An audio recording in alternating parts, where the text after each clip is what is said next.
过去健保对银离子空气敷料的给付，只限3度以上的压力性损伤，也就是俗称的褥疮，或者是2度以上的烧烫伤，以及大面积的皮肤损伤。而糖尿病足等慢性的空喙并无来给付。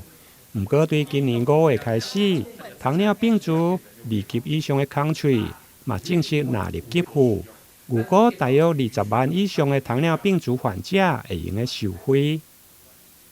糖尿病足在全台湾大概有20-30万人以上，那这些病人的伤口呢，主要都是用自费的方式在使用含银敷料。那从今年的5月1号开始，健保将2级以上的糖尿病足纳入含银敷料的给付，其实对很多的病人来说是一个很大的福音，因为这样这些病人就可以用健保的方式来使用这些含银敷料，对伤口的照顾来讲是会非常有帮助的。第1级大概就是脚上有伤口，那第2级一样是有伤口，但是第2级以上的伤口呢，它是已经侵犯到全层，有时候已经进入到筋膜层。也就是说，我们只要是伤口已经是全层皮肤的损伤，有一个甚至筋膜层跟一些皮下组织的外露的时候，就已经算是2级以上了。这一类的病人就可以使用含银敷料来做伤口的照顾。该政策不但让真济经济无法度负担的病人会用得到充足的协助，另外基于病院配合健保局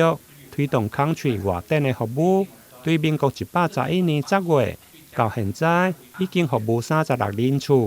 而加入的长期照护或者是养护中心，去年有8间，今年嘛阁增加1间，希望提供慢性空喙照护上好的健康服务。台南新闻林根何乔邦采访报道。